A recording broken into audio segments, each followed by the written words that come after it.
పాత్రికేయ మిత్రులందరికీ నమస్కారం.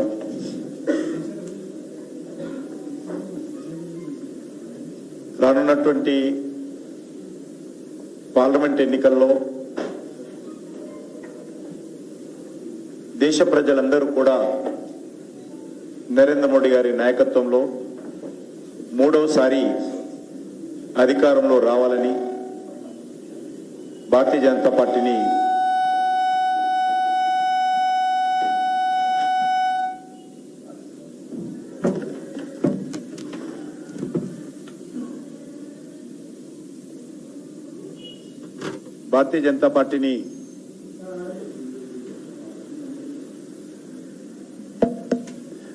బలపరచాలనేటువంటి ఆలోచనతో కాశ్మీర్ నుంచి కన్యాకుమారి వరకు అన్ని రాష్ట్రాలలో అన్ని లోక్సభ నియోజకవర్గాల్లో ఒక సానుకూలమైనటువంటి వాతావరణము ఈరోజు మనకు కనిపిస్తాం. దేశంలో అనేక ఎన్నికలు చూశాం, కానీ ఎన్నికలకు ముందే, ఎన్నికల షెడ్యూల్ రాకముందే, నోటిఫికేషన్ రాకముందే దేశ ప్రజలు ఈరోజు ఒక స్పష్టమైనటువంటి అవగాహనతో మాకు మళ్ళీ నరేంద్ర మోడీ గారు కావాలి, మళ్ళీ బీజేపీ రావాలి, మేము కమలం పువ్వుకే ఓటేస్తామనేటువంటి ఆలోచనతో ఈరోజు ఒక స్పష్టమైనటువంటి నిర్ణయంతో ప్రజలు ఉండడం అనేటువంటిది ఈరోజు చాలా ప్రత్యేకం. అనేక ఎన్నికల్లో కూడా ఎన్నికల నోటిఫికేషన్ వచ్చిన తర్వాత క్లారిటీ వస్తుంది, కానీ నరేంద్ర మోడీ గారి నాయకత్వంలో మొదటిసారి విజయం సాధించినప్పుడు, మళ్ళీ రెండోసారి విజయం సాధించినప్పుడు మెజార్టీ పెరగడము, ఈరోజు మూడోసారి ఎన్నికల్లో మరింతగా ఆదరణతో ఈ యొక్క లోక్సభ ఎన్నికల్లో మరి వాతావరణము కనిపించడం అవుతున్నదో ఒక సానుకూలమైనటువంటి పరిస్థితి. ఇందులో ప్రత్యేకంగా తెలంగాణలో కూడా భారతీయ జనతా పార్టీ అన్ని స్థానాలకు పోటీ చేయబోతా ఉన్నాం. కేంద్రంలో ఏర్పడబోయేటువంటి నరేంద్ర మోడీ గారి ప్రభుత్వంలో తెలంగాణ ప్రజలందరూ కూడా పూర్తిగా భాగస్వాములు ఉండే విధంగా, తెలంగాణ ప్రజల యొక్క మద్దతు కూడగట్టడం కోసం, తెలంగాణ ప్రజల యొక్క ఆశీస్సులు తీసుకోవడం కోసము రాష్ట్ర శాఖ 5 యాత్రలు తెలంగాణలో నిర్వహించాలని, అది ఫిబ్రవరి 20వ తేదీ నుంచి మార్చి 1వ తేదీ వరకు రాష్ట్ర వ్యాప్తంగా యాత్రలు కొనసాగించాలని నిర్ణయించడం జరిగింది. ఈ యొక్క 5 యాత్రల్లో మొదటి యాత్ర ఆదిలాబాద్, పెద్దపల్లి, నిజామాబాద్ ఈ 3 పార్లమెంటు నియోజకవర్గాలు కవర్ చేస్తూ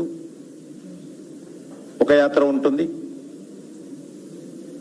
రెండవది కరీంనగర్, మెదక్, జహీరాబాద్ పార్లమెంటు, ఈ 4 పార్లమెంట్లు కవర్ చేసే విధంగా రెండో యాత్ర ఉంటుంది. మూడవది ఖమ్మము, వరంగల్, మహబూబాబాద్,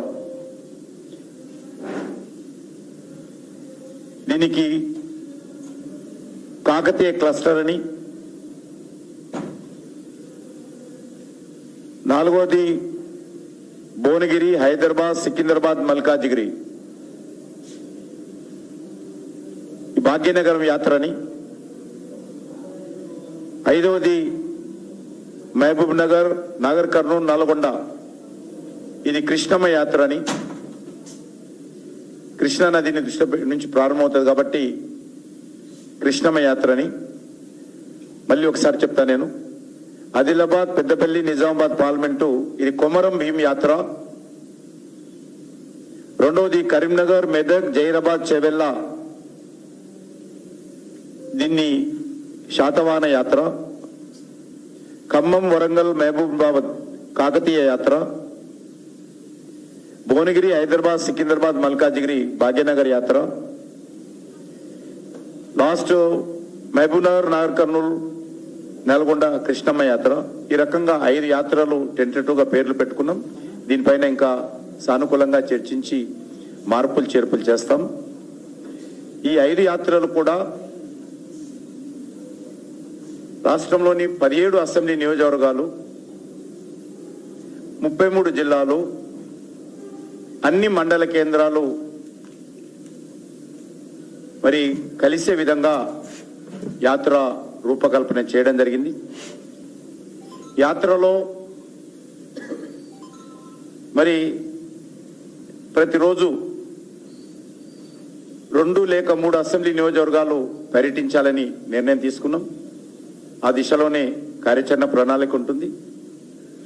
యాత్రలో ముఖ్యమైనటువంటి నాయకులందరూ కూడా యాత్రలో ఉంటారు.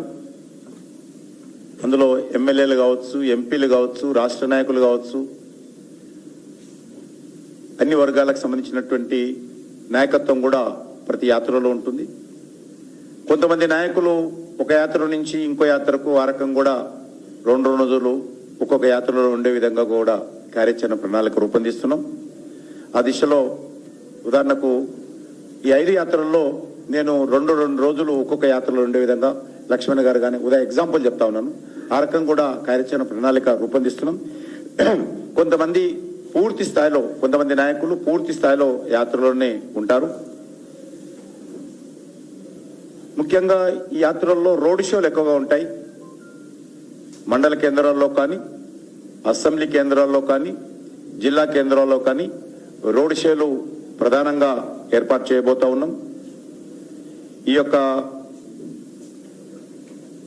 అన్ని యాత్రలు కూడా భాగ్యనగరంలో కలిసే విధంగా ఏర్పాటు చేస్తూ ఉన్నాం. కల్మినేషన్ దీనికి సంబంధించి ఇప్పటికే మండలాల వారీగా, జిల్లాల వారీగా, పార్లమెంటు నియోజకవర్గాల వారీగా అన్ని రకాలుగా సమావేశాలు నిర్వహించుకున్నాం. యాత్ర ఎక్కడి నుంచి ఎక్కడ వెళ్ళాలి, యాత్ర మధ్యలో ఎవరెవరిని కలవాలి, ఎక్కడెక్కడ ఏ వృత్తుల వాళ్ళు ఉంటారో, అది రైతులు కావచ్చు, చేతి వృత్తుల వాళ్ళు కావచ్చు, వీవర్స్ కావచ్చు, ఆ రకంగా అన్ని వర్గాల ప్రజలను కూడా కలిసేటువంటి కార్యక్రమం కూడా ఇందులో ఏర్పాటు చేసుకున్నాం. ఎందుకంటే ఈరోజు దేశంలో ఒక రకమైనటువంటి సానుకూలమైనటువంటి వాతావరణము నరేంద్ర మోడీ గారి నాయకత్వంలో కనిపిస్తూ ఉంది. అదే వాతావరణము మొదటిసారి తెలంగాణలో కూడా కనిపిస్తూ ఉంది. ఇది ఇప్పుడే కాదు, మొన్న జరిగినటువంటి శాసనసభ ఎన్నికల్లో కూడా అనేక మంది ప్రజలు ఈ ఒక్కసారి వదలండి, వచ్చే పార్లమెంట్ ఎన్నికల్లో ఖచ్చితంగా బీజేపీకి, నరేంద్ర మోడీ గారికి అండగా ఉంటామని అనేక ప్రాంతాలలో ప్రజలు చెప్పిన విషయాన్ని మనం చేస్తా ఉన్నాం. కాబట్టి ఈసారి తెలంగాణలో 17కు 17 సీట్లు గెలవడం కోసం పోటీ చేస్తా ఉన్నాం. హైదరాబాద్ లాంటి సీటు కూడా ఈసారి గెలవడం కోసమే మా కార్యాచరణ ప్రణాళిక ఉంటుంది. పోటీ చేయడం కోసం కాదు, గెలవడం కోసమే ఉంటాం. ఖచ్చితంగా హైదరాబాద్లో కూడా ఎంఐఎంను మట్టి కరిపించే విధంగా మా కార్యాచరణ ప్రణాళిక రూపొందించుకుంటున్నాం. ఇటీవల జరిగినటువంటి శాసనసభ ఎన్నికల్లో కూడా ఓల్డ్ సిటీలో కూడా అన్ని అసెంబ్లీలో కూడా మంచి ఓటు బ్యాంకు బీజేపీ పొందడం జరిగింది. మంచి వాతావరణంలో ఉన్నది. ఈ యొక్క ఎన్నికల్లో మీకు అందరికీ తెలుసు, ప్రధానంగా కాంగ్రెస్ పార్టీకి, భారతీయ జనతా పార్టీకి కొన్ని రాష్ట్రాల్లో పోటీ ఉంటుంది. అన్ని రాష్ట్రాలు కాదు, కొన్ని రాష్ట్రాల్లో, అందులో తెలంగాణ ఒకటి. చాలా రాష్ట్రాల్లో కాంగ్రెస్ పార్టీ అసలు పోటీకే లేదు, అడ్రస్సే ఉండదు. కానీ తెలంగాణలో బీజేపీకి కాంగ్రెస్కు ఉంటుందని మేము ఆశిస్తా ఉన్నాం. అదే స్థాయిలో పార్లమెంట్ అభ్యర్థి ఎవరు ఉన్నప్పుడు మరి స్పష్టంగా ఏ పార్టీ నుంచి కానీ ఏ కూటమి నుంచి కానీ ఈరోజు నరేంద్ర మోడీ గారికి ఎదురు నిలబడేటువంటి శక్తి ఏ కూటమికి లేదు, ఏ పార్టీకి లేదు. దేశంలో అనేక సర్వేలు మనం చూస్తూ ఉన్నాం. నరేంద్ర మోడీ గారి నాయకత్వం గత 10 సంవత్సరాలలో దేశంలో అనేక రకాల అభివృద్ధి కార్యక్రమాలు కానీ, సంక్షేమ కార్యక్రమాలు కానీ, విధానపరమైన నిర్ణయాలు కానీ, లేక సాహసోపేతమైనటువంటి చర్యలు కానీ అన్ని వర్గాల ప్రజలు ఈరోజు అభినందిస్తూ ఉన్నారు, ఆశీర్వదిస్తూ ఉన్నారు. కాబట్టి మళ్ళీ మాకు నరేంద్ర మోడీ గారే కావాలని కోరుకున్నటువంటి నేపథ్యంలో మరి నాకు తెలిసినంత వరకు